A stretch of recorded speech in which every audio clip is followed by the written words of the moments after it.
Okay, hello and welcome to class today. Obviously, I am Matthew Wall, and I have not been in class for the really last 2 weeks, including today, even though I am supposed to be teaching you live and in person.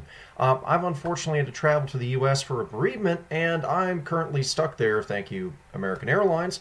And as a result, you unfortunately have to watch a video of me. Now, I will be back next week, but in the meantime, we are going to spend a little bit of time today looking at how media is disseminated through the internet, namely through social media and through what is a more data-based, not database, but data-based analysis and interpretation of not only how content is published online, but why it hits and how that actually affects the creation of media, as well as the distribution of it around the web. So, with that said, I'm going to cut away from me as much as the background of the hotel here in Kansas City is wonderful. I want to go ahead and look through a little bit of a PowerPoint presentation with you, and then we're going to do a number of live examples off the internet this morning. Now, I've gone ahead and updated these again, so these should be examples that are from the 11th of February. That will be yesterday your time. It'll still be today my time, and let's go on from there. Okay, guys, so what are we going to talk about today? Well, we're going to talk about new media and how new media is influenced by the social space that is the web. Now, the digital space, as it was originally envisioned by Tim Berners-Lee, had very little to do with social media or the concept of community. But as we're going to see today, this is what really informs the consumption of media in the digital space. The majority of news that's consumed on any given day is shared socially. Now, how do we know this? Well, we can look at it through this form. Now, when we're going through the internet and we're understanding exactly how people consume information, it has very little to do with someone opening their homepage like this and clicking and going to The Guardian. A lot of traffic will come to The Guardian's website this way, but primarily headlines that are written in the digital space are written for shareability, as is media content. Now, how do we know this is true? Well, we're going to do a little bit of analysis. Now, I've asked you guys to think about how people get to your favorite news websites.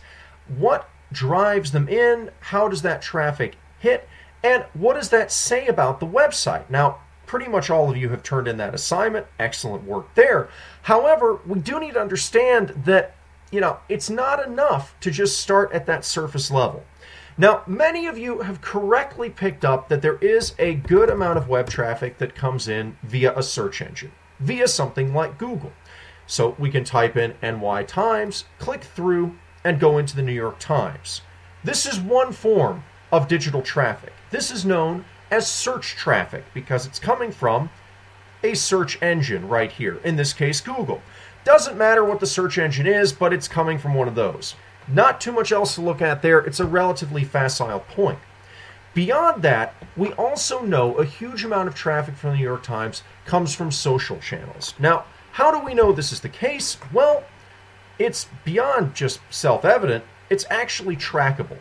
So if we go in here and use a tool, and today we're going to just briefly look at the tool called SEMrush. This is going to allow us to actually analyze the web traffic for a given domain, keyword, or URL. Now, this is a marketing tool. You can see right here for digital marketing professionals. Now, why in the world are we talking about marketing in a new media course? What does this have to do with conflict? Well, it has everything to do with conflict. Would it surprise you guys to know that more people are searching for Hillary Clinton than are searching for anything to do with ISIS in Google? Well, it may surprise you, it may not, but we don't really know if that's true without testing it. And it's possible to test that as well. Now, we're going to go through and look at that today, but first off, let's start at SEMrush. Now, if we go ahead here and just stick the New York Times in and just run a search for U.S. traffic only, we're going to go ahead and see here that this is the amount of traffic the New York Times has on average over a month.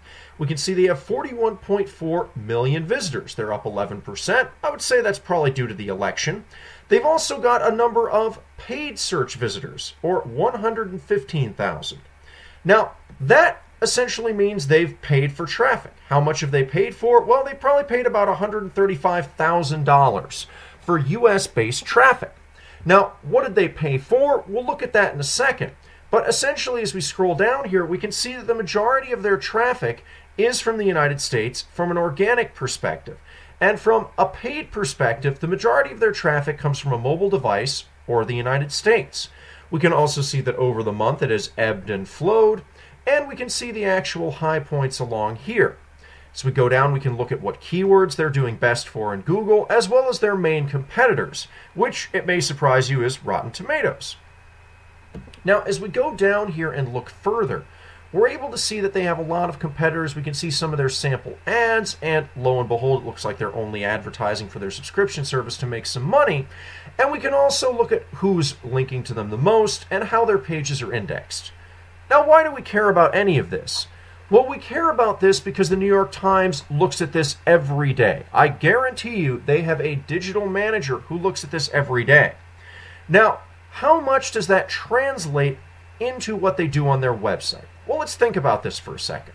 If we look at the New York Times and we click into any article at all from the homepage, let's just pick Sanders. He's apparently down in South Carolina, and he's in a town that loves Hillary Clinton. Now, we're first off being prompted to subscribe here, but as we scroll down, we can see that there are a number of icons here, right over here, that allow us to share this page.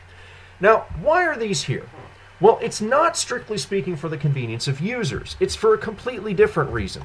It's because the New York Times knows that they can pull in more web traffic this way. Now, why are they interested in doing that? Well, for the very simple reason that traffic to their website allows them to charge for advertising. In the old days, you would charge for advertising based upon the circulation of your newspaper. These days, it's based on this data, traffic.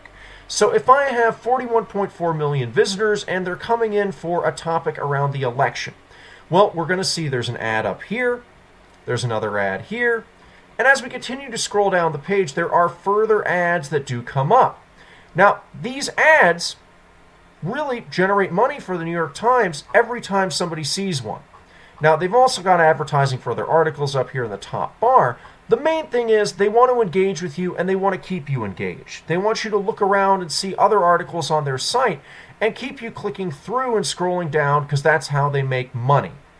Now, what does that mean for the share buttons? Well, guys, it means that if you're not going to go ahead and read more on the New York Times, they can at least go out there and make sure that article is shared and brings traffic back into them that way. This is what sits at the center of their digital strategy and the digital strategy of most major news organizations. Get them in, get them reading, doesn't matter what they read so long as they're reading something. And once you're done with reading, well, let's see if we can go ahead and make them share. Now, they've got some options here. We've got Facebook, Twitter, Save, and then we've got more where we can go ahead and pick out Pinterest or Reddit or any other social network out there. You can also have a permalink here to link back to it. Now, why is this important? And more to the point, why is email in here? Well, for one simple reason. The New York Times know from data sets like this, based upon demographics, that the majority of their users are a little bit older. So they may have a Facebook account, they may have a Twitter, but in general, most people are going to be heavily sharing things via email. Now, what does that mean? Well, it means that they've gone ahead and put email here up in a pride of place, as well as up here, so they can go ahead and be sure that they're maximizing the impact of their traffic, and thereby maximizing the impact of their generation of news. Now, of course, all of this information does also affect the structure of the content and the consumption of the content on their website. It's not enough to simply say, okay, I've got people emailing around, I've got people sharing on Facebook, I've got people tweeting out our news stories. We've got to put something in there that actually interests people to a degree that they're willing to consume it. Now, for the New York Times, they're able to do that through email with a headline like this. It's eye-catching, it's grabbing. Bernie Sanders intrigues a South Carolina town that loves Hillary Clinton. Now, if we're actually going to hit this tweet button here, It's already generating the tweet for us. We can see it here, Bernie Sanders, blah, blah, blah, blah, blah. We've got the New York Times, and we can go ahead and just log in and tweet. Absolutely great. 1 click, 2 click, very easy to do. But what does that actually mean? Well, it means we need to talk about content and community. So what are we going to go through today? Well, first off, we're going to define what exactly social content is. We're going to look at the risk that is really involved with this for news organizations. We're going to look at the creation of social content and how that's informed by the social space and the changing face of media in the digital world. We're also going to look at how to know your target audience, how to listen to social content, and the fundamentals that are used here in terms of community building. Now, beyond that, we're going to look at why simple content does better and try and understand a little bit more why people not only form their own communities of identity within the digital space, but also their own communities of information. So what does that mean? Well, essentially, let's start with social content. Now, social content is simply information made available for the consumption by a website or other electronic media. It's anything published up on a website, guys. Everything from a picture to a news story to a headline, anything is social content. If it's up there, odds are you can pull it down or you can share it. Beyond that, that is what we're talking about today. So anything on a news site. But what does that actually mean from a content perspective? Well, essentially, social content is structured in such a way as to elicit sharing activity from a website's visitors. So if we put something up on a website here, and we want to go ahead and use the New York Times as an example for now, well, let's shift over to the Guardian. I want to make sure that this content is sociable and that it's shareable, because that's how my news organization makes money and how it can continue to support itself. Now, if we're going out here and we're looking at any one of these, let's go with Mississippi here. That's grabbing my eye at the moment. White police officer alleges racial bias after being fired for shooting black man. Okay, very controversial topic in a place associated with this sort of controversy. And we can see here they're beginning right away with the picture. Now, why is that? Well, simply put, they're beginning with a picture because it establishes a connection, a sense of empathy. It would be just as easy to put this picture further down the page, stuck down around here. But the reason they've chosen to put it right up at the top, right by the headline, as of the New York Times, is they know it brings people in. When you're looking at South Carolina, when you're looking at Mississippi, what do you think of? Well, stereotypically, you probably do think of some racial bias, and as a result, they've picked a picture here that is designed to elicit empathy. This is a person. It's not just some body on the street. It's not just any old person who could have been shot and killed. This is a person. He had a name and he had a child. It generates that level of empathy, and it also goes ahead and creates a connection that's not only going to lead you to read the story further, but scroll past all the advertising. Now, it's a very short story. If we go ahead and highlight the entire thing here, we're looking at something that I believe is under 200 words. So when you're looking at a news story and you're looking at content as compared to the New York Times, the New York Times page story is much longer indeed. More images, but also much longer. Now, why is that? Well, for one simple reason. The New York Times is a print newspaper put in the digital space. The Guardian, particularly the U.S. version of it, is a digital newspaper that also runs a print edition. And you can tell the difference based upon content length. Why? Well, that along with the image and the share buttons here is designed to create a community. Now, what do we mean by that? Well, essentially, we're trying to elicit sharing from as many website visitors as possible. But there are certain stories that are not going to be shared. People tend to self-select their information consumption. And this is where the risk with this comes in for these news organizations, and for anyone out there who's wanting to be a professional in this space. Number one, you have to be part of a conversation if you're a member of the news media these days. If you want to go out there and authenticate sources, as Professor Scott does, or if you want to go out there and essentially engage in any form of really digital communication, it's a conversation, and that's scary. It's scary for news organizations because if you make a mistake, you better believe everybody is going to tell you about it. Also, you're dealing with the idea of a third party all the time. Now, this is best explained as a restaurant. So if we have a restaurant, and our restaurant sells Italian food, sounds good to me right now, Italian food, and we get a bunch of terrible reviews up on the internet, that's what people are going to see when they come in. They're going to see that there's an existing bias towards that restaurant, and it's a negative bias. Now, how does this translate to news websites? Well, it's very simple. If we go ahead here and we look at Italian food in Kansas City, where I am, or have been, for the majority of this trip, we're going to see that we have a number of different Italian restaurants here. We've got Garozzo's, Lydia's, and Bella Napoli. Now, which one of these restaurants would you eat at? Well, they all seem to be about the same price. They've got a similar number of reviews. I'm probably going to pick Garozzo's or Bella over Lydia's because it's got 4.3 as opposed to 4 point stars. Now, this is a very basic rating system, but this is essentially the same thing that users of the internet do when they look at news websites. Guys, you've all picked news websites that are either relatively similar or have a relatively common bent. But if we look at one here, at thejournal.ie, and if I spell it right, it's not going to go anywhere, we can see we've got a news website that's got a particular bent. It's particularly focused on Ireland. Yes, it does have politics, international opinion, all the rest of it, but it's generally consumed by Irish people, and Irish people who are a little bit on the younger side, generally under 40s. Now, if we look at the Irish Times, again, we're going to see a similar bias, in that this is going to be something that is self-selected by people who are within Ireland and reading the paper. There's not that many people in Pakistan reading the Irish Times, guys. It's not going to happen. And that is essentially what we've got here. Now, there are other forms of news and other sources of information that are out there.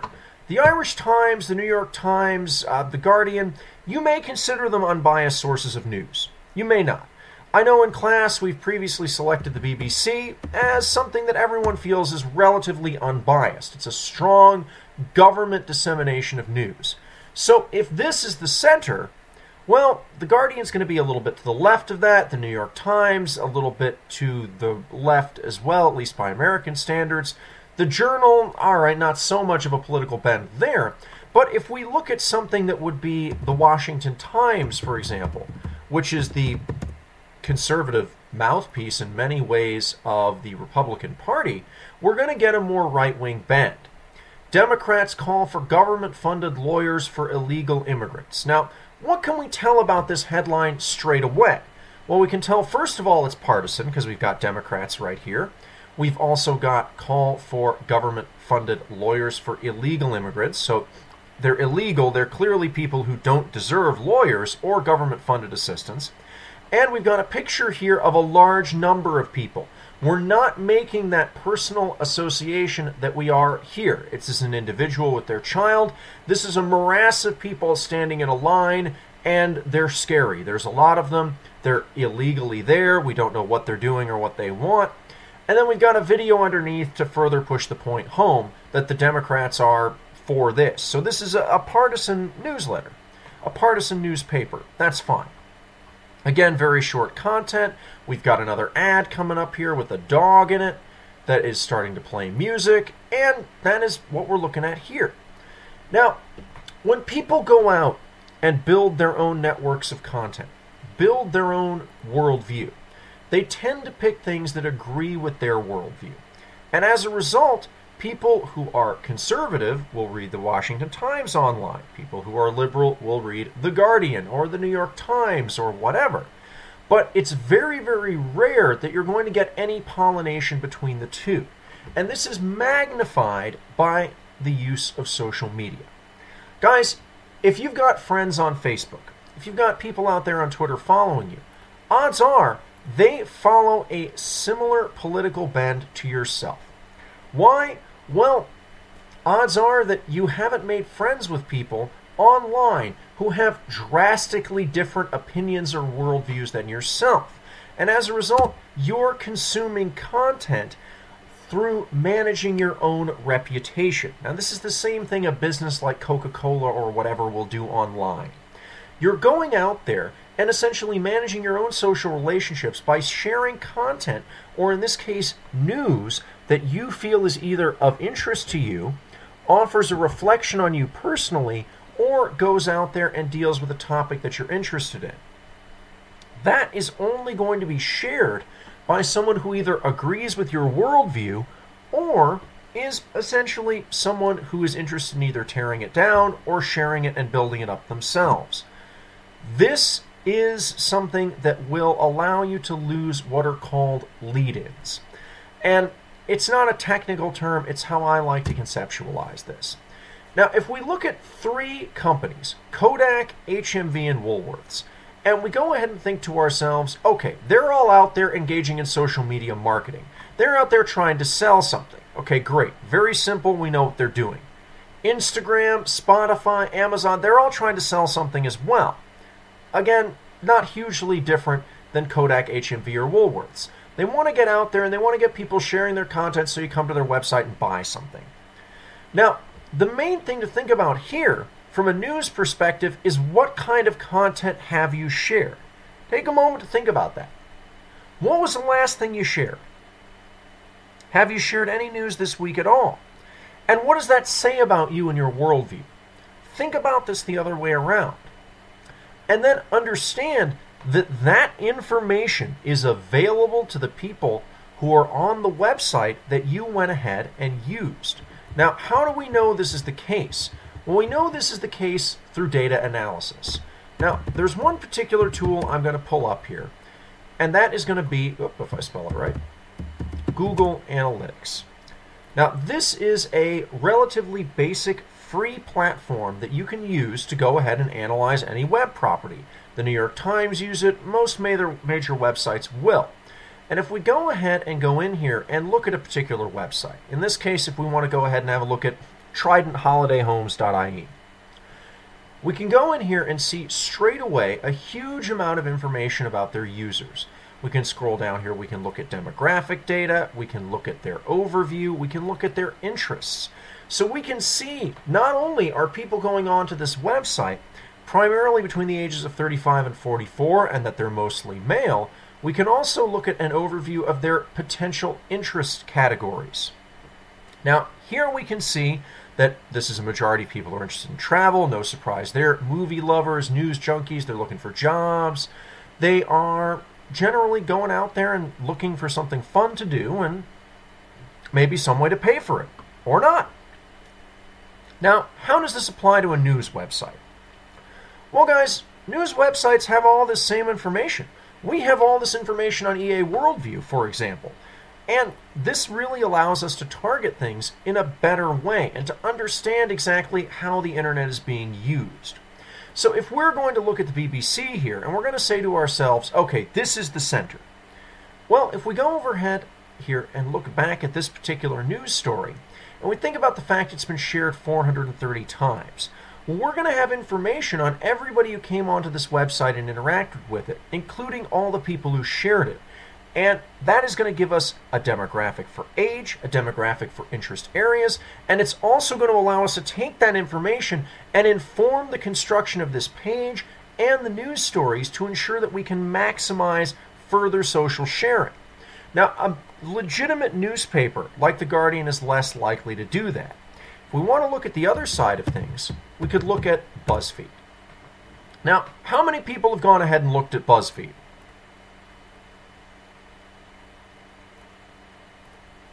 All right, I would imagine it's at least the majority of you have at least seen this at some stage.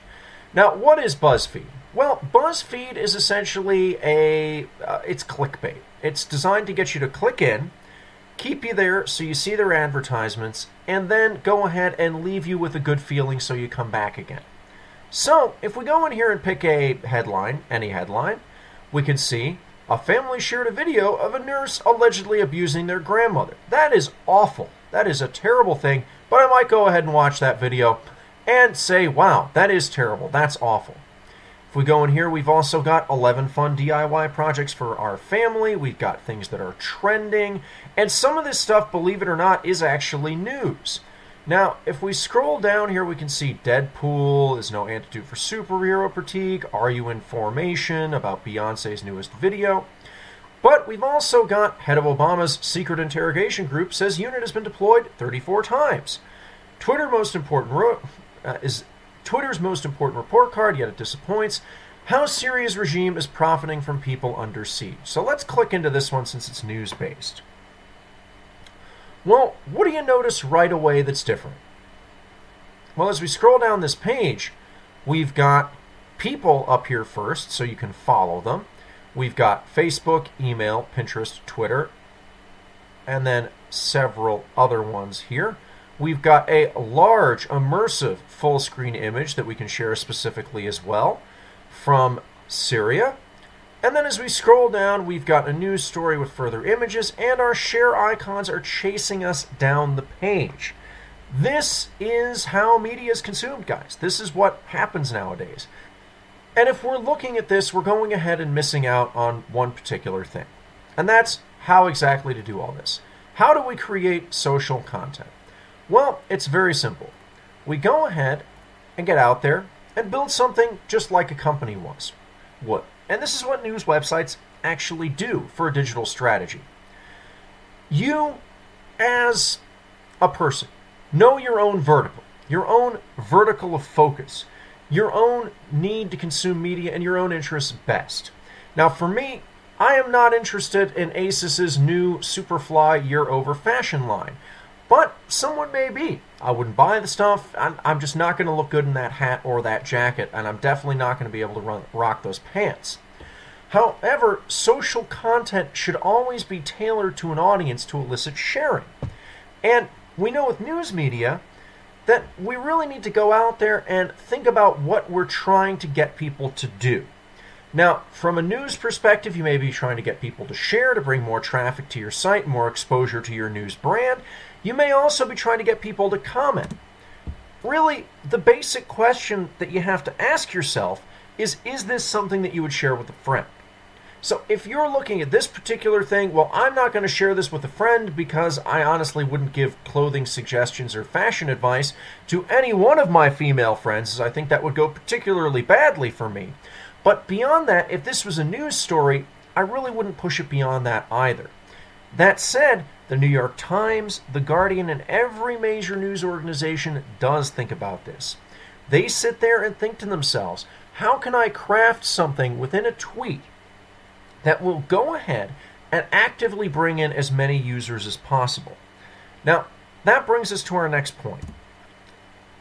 Knowing your vertical and understanding active versus passive content.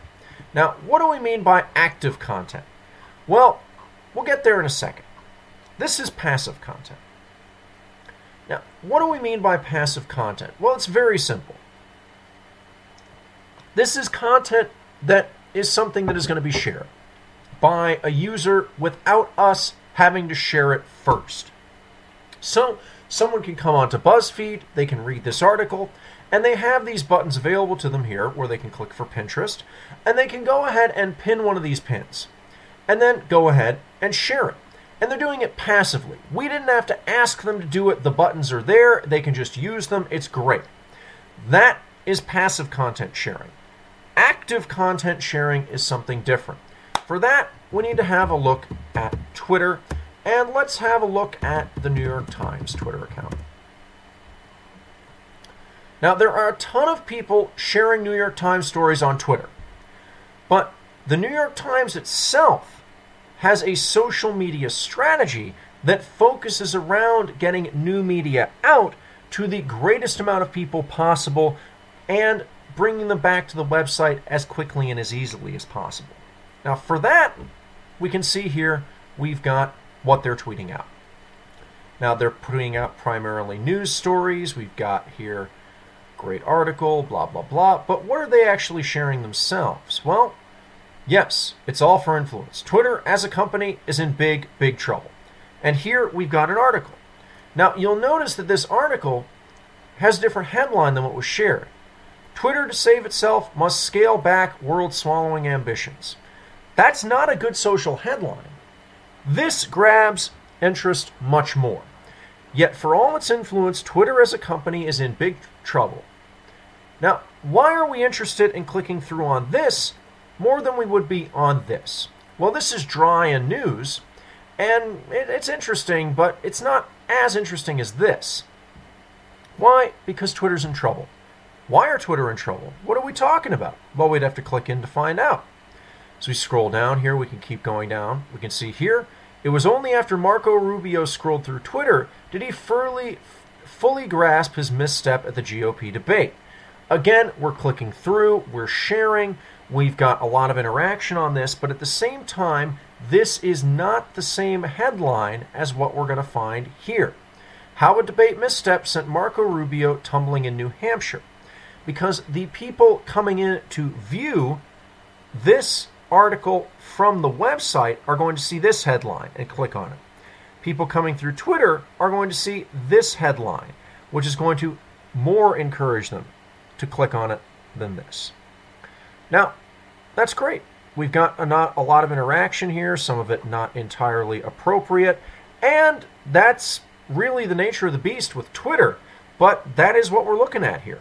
That is how we deal with this, and that is how digital media functions within this space. Now, one of the most famous examples of this is to do with a brand that's pretty popular in the United States called Old Navy. Now, we've talked about being conscious of our demographic and learning to build content with consideration for who's consuming it. So guys, how did Old Navy not do that with this particular image? Who can immediately spot what is wrong with this picture? What did they not consider here?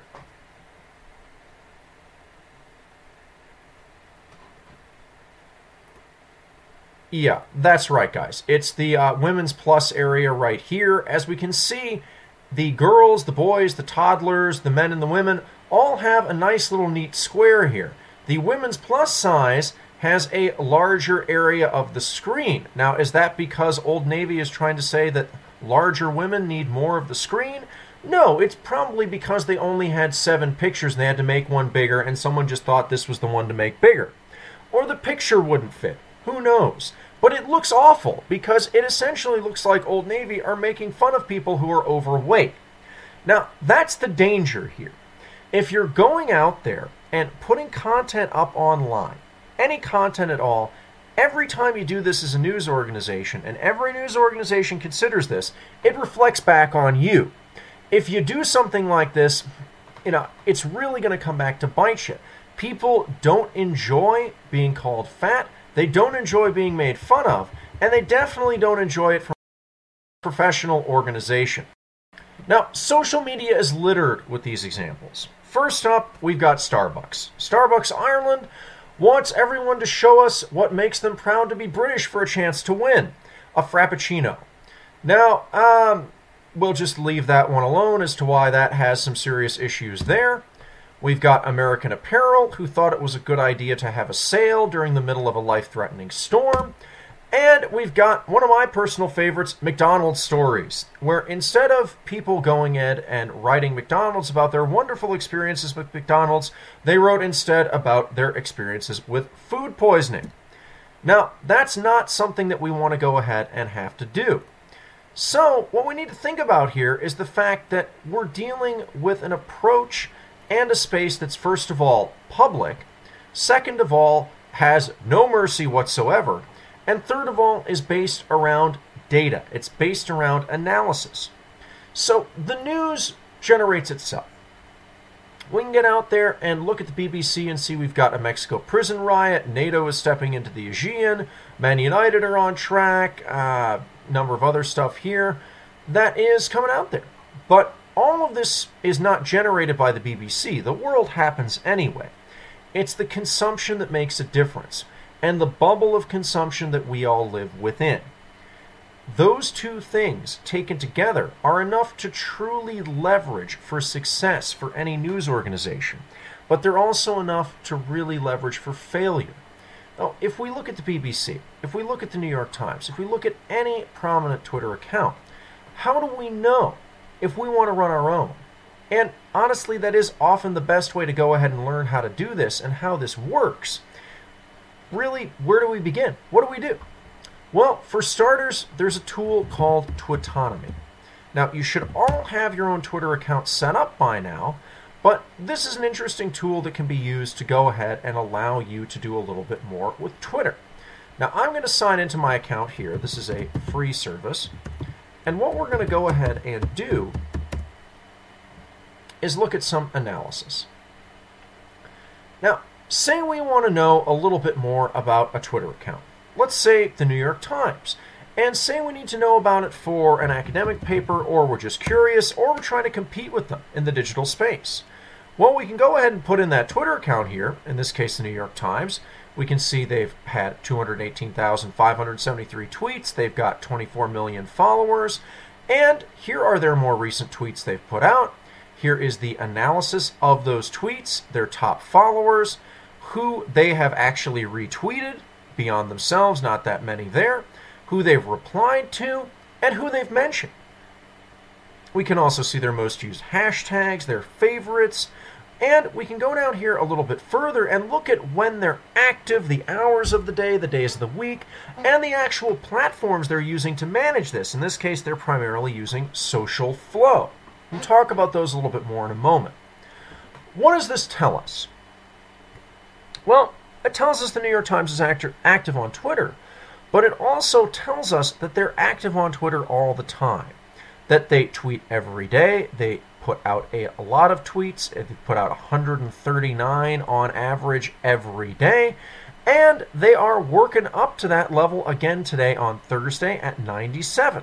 We can see that they tweet, depending on the year, more politics or sports or Metro or what have you, and they've subdivided their own user base through these accounts. Interesting stuff. We can also see who they're following, and we can go ahead and leverage this information to get out there and push our own content too. Now, what do we mean by that? Well, guys, if you've got one follower on Twitter and I send you something, there's a chance that one person will share it. If I send something or tweet something at somebody who has 48,000 followers, there's a much better chance that if they share it, it's going to have a far larger impact. And if I'm going out there and trying to build a news organization or get the word out about something, I'm probably going to want to focus on those guys. Now, in business speak, they are referred to as influencers, but essentially they're anyone with a large amount of followers. Maggie Haberman, for example, works for the New York Times. She has a lot of followers. And really, it's a facile point to make, but it's absolutely true that, a celebrity is going to have more pull than you in the digital space simply because more people pay attention to them. Now, when you're looking at this from the perspective of generating news, we've talked about headlines, essentially how you go ahead and draw someone in. We've talked about imagery and why that's important. And we've also talked about the content itself. But the one thing we haven't really discussed is what does all this really mean in terms of the digital space and how new media is consumed. For this, guys, we need to think about data analysis and the foundations of good practice for digital news organizations. First up, let's talk about what data actually is. Guys, data analysis is the process of systematically applying statistical and/or logical techniques to describe and illustrate, condense and recap, and evaluate data. Basically, it's putting your data into a concise form that you can actually understand and draw some conclusions from. Design, strategy, and implementation are all important parts of the practice of social media marketing for any news organization. And it is marketing, guys. If you don't think it is, you're wrong. It's absolutely marketing. But without any data to support our understanding of them, they're never going to get to their actual potential. If the New York Times didn't have demographic data, it wouldn't be able to do as well as it does on Twitter. It wouldn't be able to do as well as it does with its website because it's not going to have any understanding of how people are actually consuming what's there. And as a result, it's not going to make any actual sense. They're going to be out there shooting from the hip, changing things on their website, and hoping for the best. Now, without the ability to measure the success or failure of any particular post or news story, or a particular channel you've tried to share it on, whether it be through Google, through the search engine, through Facebook, through Pinterest, we can't understand why efforts are finding success or failure. And if we don't understand why something's being successful, that's bad. But it's worse if we don't understand why it's not going our way. For this, we need to use what's known as A/B testing. And it's a methodology that really is very simple. You have two options, and I'm going to show you a way to do this in the moment with the Clinton Institute website. Option A and option B. You send some traffic, some users to A, some to B, an even amount, same type, and you see which one gets better engagement, which one people actually click through. This is what the New York Times have done to test their headlines for Twitter. And this is also what they've done to test what they share. And guys, that has a huge impact in terms of news media, because the majority of traffic coming in for news stories, where people get their news, is primarily through social media these days. And if what's being shared is selected based upon what will actually run and what will actually get retweeted or shared on Facebook, then a major news organization like the New York Times is essentially editing itself and its own content in the interest of getting more people in the door, which goes against many of the principles of a news organization. Remember, data analysis is the only way that you can be successful in the digital space as a marketer, as a news person, as whatever you may want to call it. And these organizations know that, and that informs what they do. Now, how do we know this is the case? Well, let's think about this real quick with a familiar example to everyone. Let's have a look at the Clinton Institute website. So if we go ahead and go into the Clinton Institute website here it is. It's the Clinton Institute for American Studies. I'm sure most of you have seen this site before. If not, if it's your first time, welcome to the website. It's pretty amazing. Now, when we look at the website here, we can see immediately we've got some menu options over on the side. The majority of the area is taken up by this blurb. We've got a big picture up here of the building. Looks nice there, very studious, very scholarly. And we've got our news and events and our blog connections and Facebook, etc. with videos down here. Now, is there anything on this website that you would change?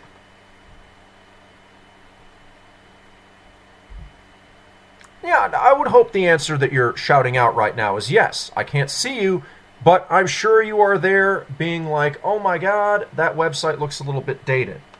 Now, it is a little bit dated, but we can't just go around and change things willy-nilly, because it may be that this dated-looking menu over here is really doing a lot of work for us. It's extremely useful, and we need to keep it. Because otherwise, if we change it too much, we're going to alienate our existing users and they're not going to come back. Now, if we look at an alternative design for this that we can pull up here, we're going to see something completely different. All right, now this is a different perspective on what a Clinton Institute website could look like. Now, what's the main difference you notice right away? Well, there's a lot more images. And they're a lot bigger. We're not putting as much emphasis on academic programs, semester abroad, research about us. The menu is far more condensed. And we've got big buttons here for Apply Now, for Learn More. And as we scroll down the page, we've got the About Us blurb, which is the identical one to right here, just transposed here. We've got an events calendar, latest news, and then a footer with a video. Now, this is very, very different. Now, if we go ahead and immediately switch this to this, what do you think is going to happen? Well, that's right. It's going to affect our consumption of media, because all of these news and events right here are not going to be right at the top of the page anymore. Also, we've condensed our menu, but people are going to have to go ahead and click through a little bit more to actually find their way. We've also lost our big picture of the Institute, the typeface is wrong, and if we click into one of these pages here, we can see it's really not as nice at all, is it? But the main thing we've done here that's a cardinal error is we haven't done any data testing. If we look here at this page, it may look dated. We may not like the orientation of the New York Times. We may not like all this junk here up at the top, we may not like the way they've put this news story out. We may not like how it looks. If we go on to EA Worldview, we may find something that we may not like there either. We can go in and look in here and say, okay, we don't like this advertiser logo. I want to put, instead of Syria and Iran at the top, the Middle East and Global, because they're a bigger focus. I don't like the button that comes out on the picture. But you know what? Without the actual data behind it, we can't really make an intelligent choice on that, can we? And that's where data analysis comes in. That's where we've got to think to ourselves, whenever we go in and do a redesign, whenever we put a news story up, whenever we put content up there, we need to understand that consumption is key. And we always need to be thinking about consumption. We need to think about the fact that when we go through into here, we've got an image at the top, and as we scroll down, we've got a video. Well, maybe that should be centered. It looks a bit weird.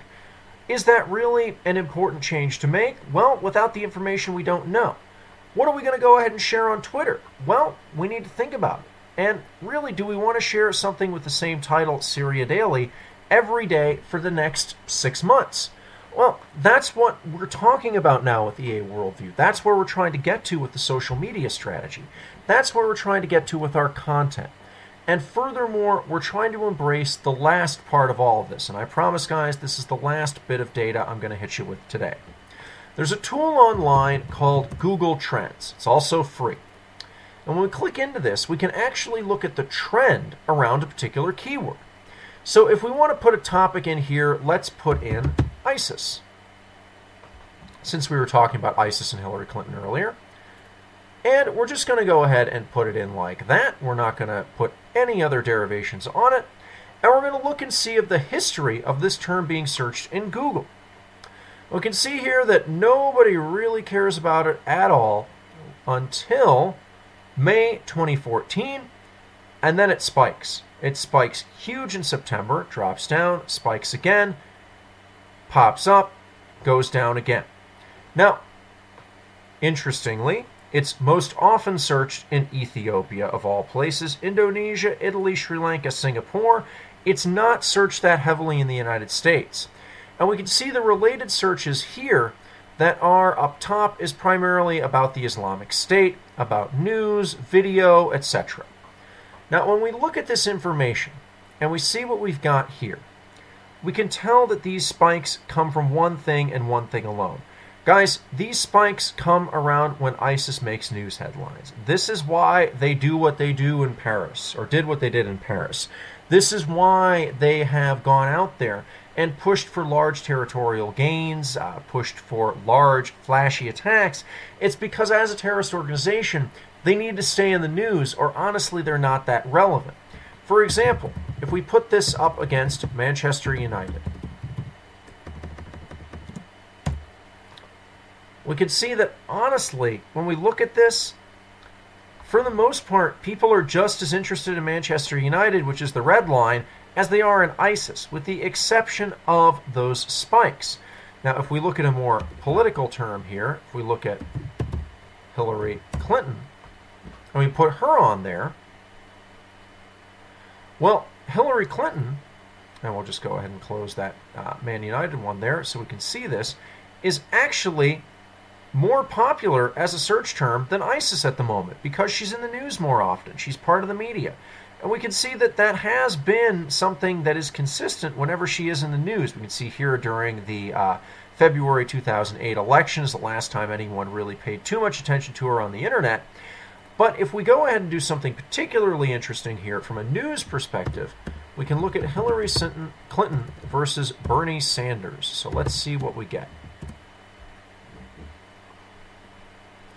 We can see here that Bernie Sanders, and we'll go ahead and narrow the time frame down on this a little bit to, let's just do the past 12 months.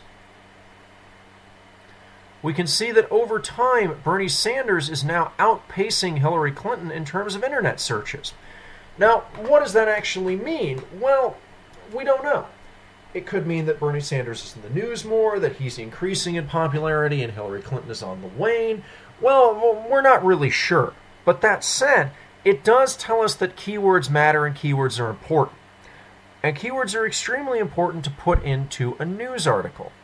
And it's something that headlines and news articles are now actively structured around in most major media organizations. Now, if we think about a particular topic, let's think about something that's happened in the last week here. Let's think about,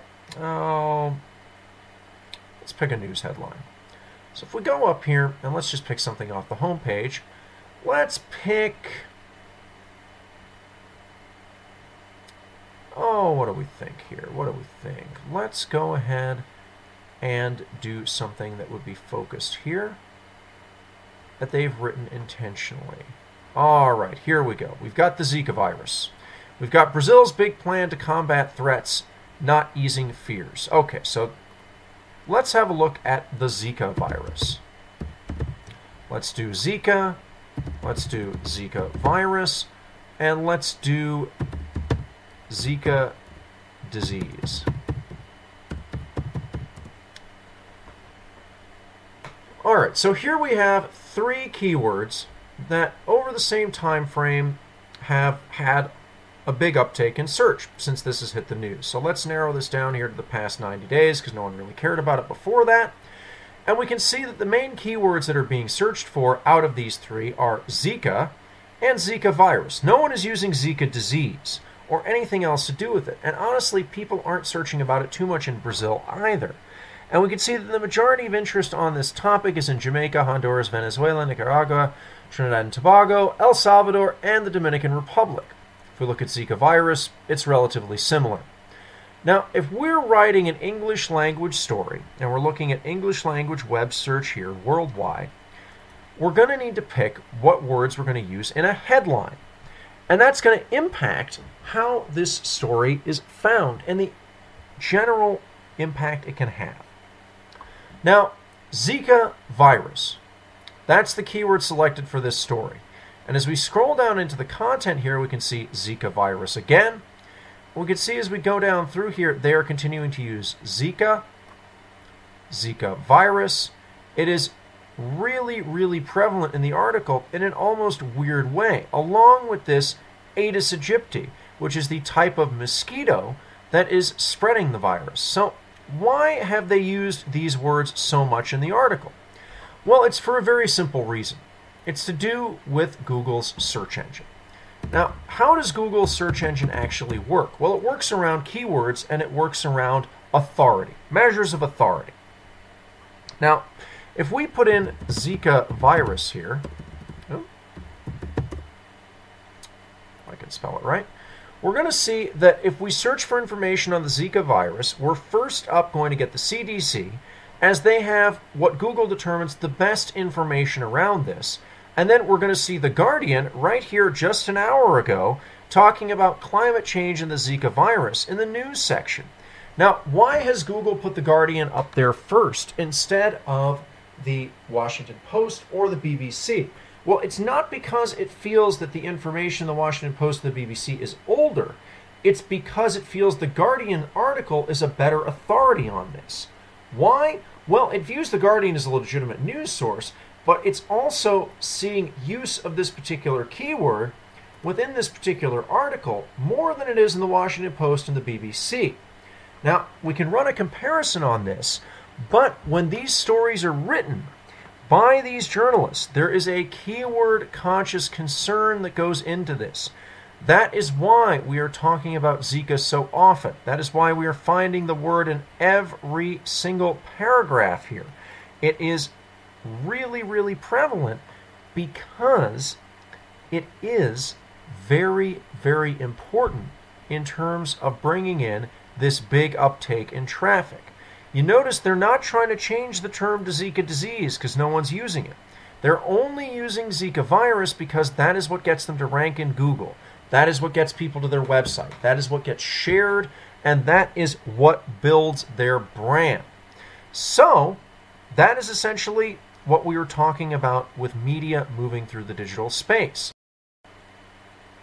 So when we're thinking about this, we need to think about this in sum. Data drives decisions in the digital space, and data analysis is the foundation for good practice for all digital media organizations. It doesn't matter if you're putting up pictures of a pair of soccer shoes or if you're putting up the latest story on what is happening in Syria. If you don't understand what keywords to use, if you don't understand what social channels to use to reach your users, and you don't know anything about them, you're essentially shouting into the dark. Social media and the internet is a lot like standing next to the motorway with a sign and yelling at traffic. It works better if the sign is written in the right language and has the right picture on it. You're more likely to flag people down, and that's basically what we're doing here. This is a complex reality, and it's hard to understand.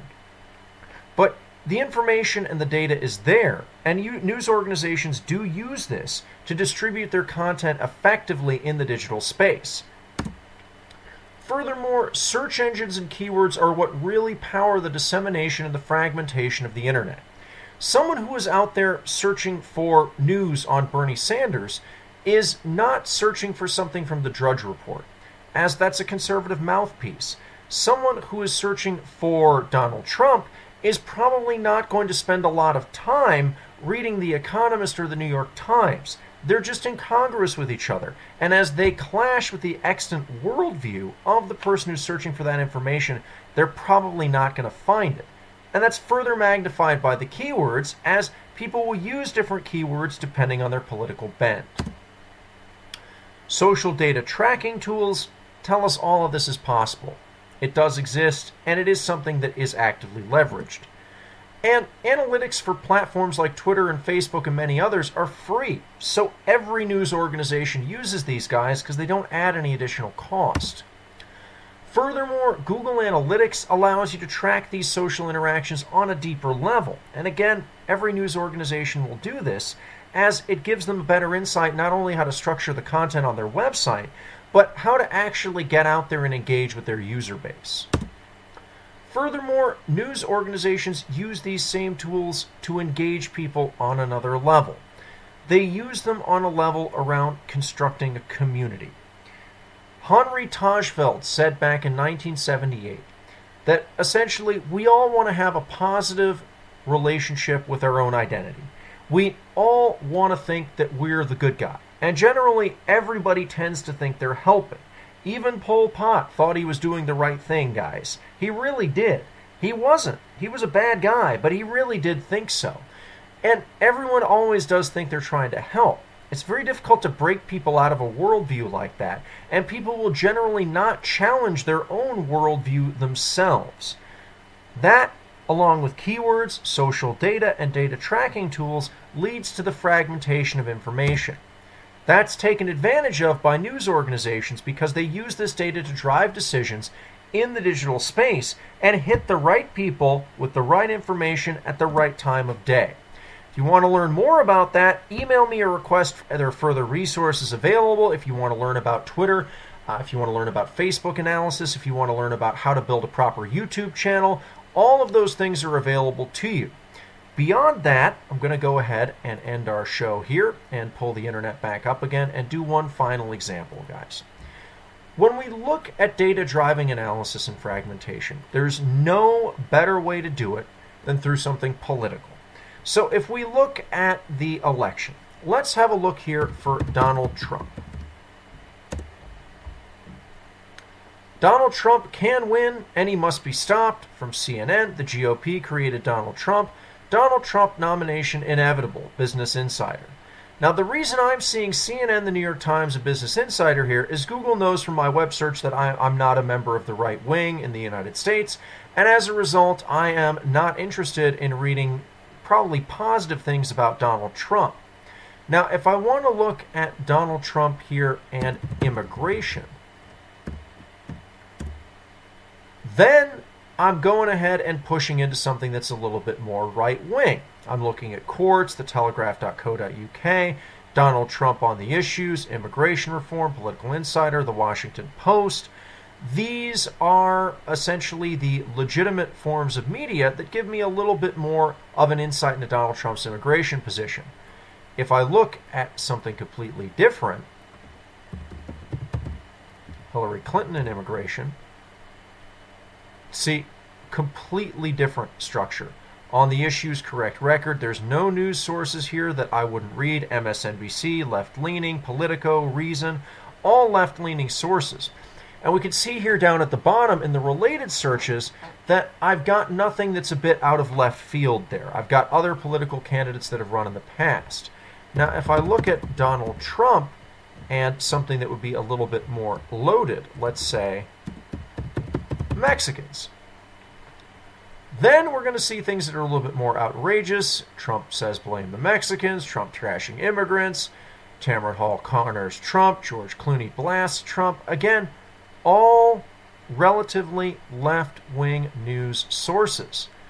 But if I look at something different, and I look at the Drudge Report, we can see, again, Mexican elites secretly agree with Donald Trump, and we've got a number of other ones here that do not cast Donald Trump's claim that all Mexicans are rapists and drug dealers in quite the same light. So your search history, your social history really does inform what you see online.